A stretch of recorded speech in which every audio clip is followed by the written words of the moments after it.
নমস্কাৰ বন্ধুসকল, কি খবৰ? আশা কৰোঁ সকলোৰে ভাল।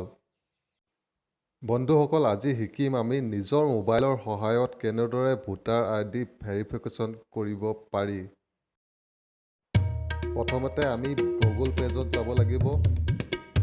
তাৰপিছত গুগলত টাইপ কৰিব লাগিব NVPS বুলি। তাৰপিছত প্ৰথম পেজটোত ক্লিক কৰিব লাগিব nvps.in।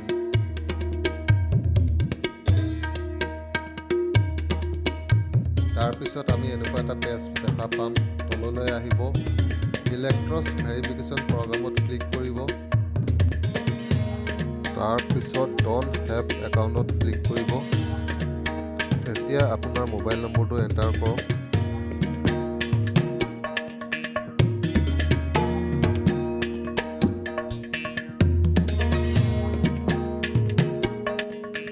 এতিয়া কেপচা কোডটো এণ্টাৰ কৰক। 18715 আপোনালোকৰ বেলেগ বেলেগ আহিব। তাৰপাছত চেণ্ড OTP-ত ক্লিক কৰি দিব। এতিয়া OTP-টো আহি গ'ল, গতিকে আপোনালোকে OTP-টো এণ্টাৰ কৰি দিব।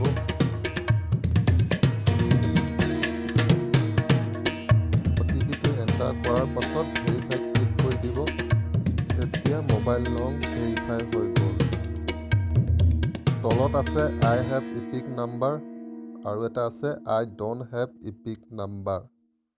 যদি অলৰেডি ভোটাৰ কাৰ্ড আছে তেনেহ'লে আই হেভ ইপিক নাম্বাৰ চিলেক্ট কৰিব।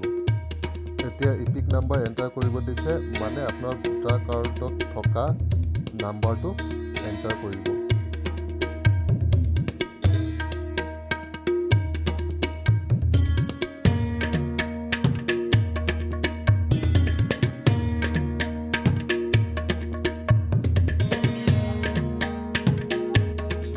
তলত আপোনালোকে ইমেইল আইডি বুলি লিখা আছে, ইমেইল আইডি দি দিব।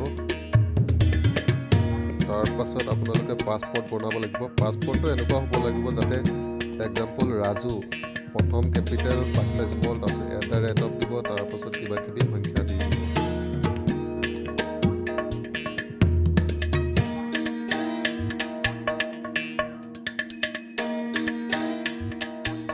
এতিয়া ছাকচেছফুলি ৰেজিষ্টাৰ হৈ গ'ল। তাৰপাছত আকৌ পুনৰ লগইন পেজটো আহিব। আপোনাৰ ভোটাৰ আইডি নম্বৰটো দিব, পাছপৰ্টটো দিব, তাৰপিছত কেপচা কোড বুলি আহিব, তাত কেপচা কোডটো দি দিব, তাৰপিছত লগইন কৰি দিব। এতিয়া পেজটো অন হৈ গ'ল। তললৈ আহিব, ইলেক্ট্ৰছ ভেৰিফিকেশ্যন প্ৰগ্ৰামত ক্লিক কৰিব। এই পেজটো খোল খালে। এতিয়া নিজৰ সুবিধাৰ বাবে ডেস্কটপ পেজ কৰি ল'ব পেজটো। এতিয়া ভেৰিফাই চেল্ফ ডিটেইলছত ক্লিক কৰিব।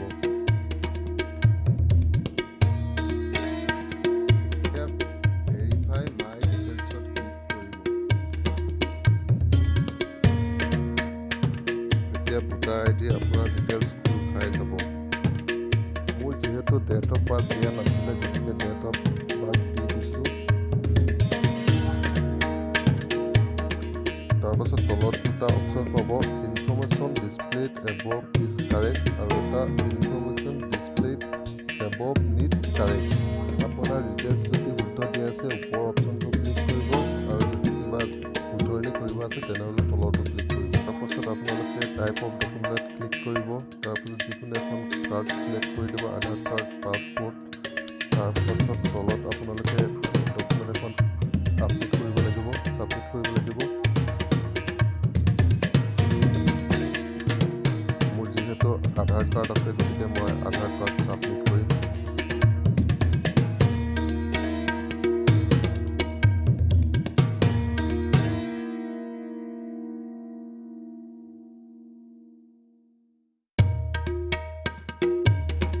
তাৰপাছত আপোনালোকে কাৰ্ডৰ নম্বৰটো দি দিব। তাৰপাছত তলত আপোনালোকে ছাবমিটত ক্লিক কৰি দিব।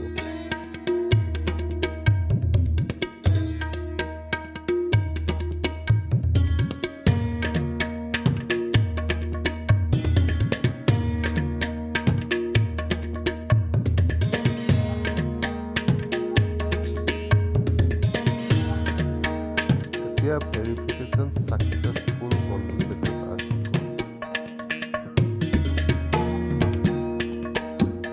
বন্ধুসকল নিজৰ মোবাইলৰ সহায়ত এনেদৰে নিজৰ ভোটাৰ ID কাৰ্ডখন এডিটখন কৰি ল'ব পাৰিব।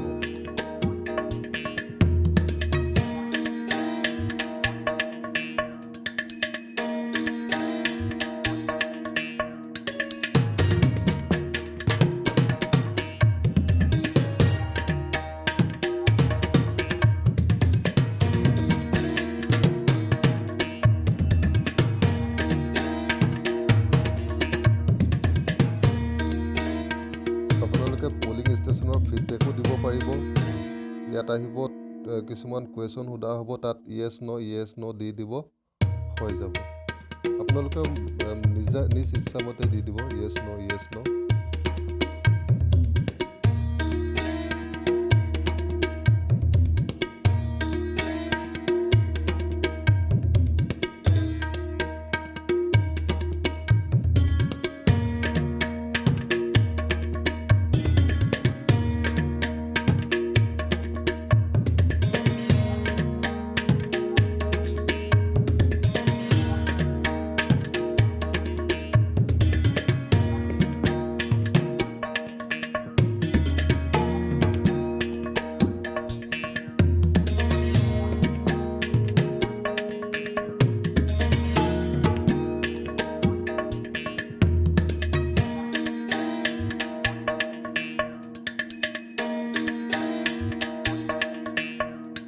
তাৰপাছত আপোনালোকে ফেমিলি লিষ্টিং এণ্ড অথেণ্টিকেশ্যনত ক্লিক কৰিব।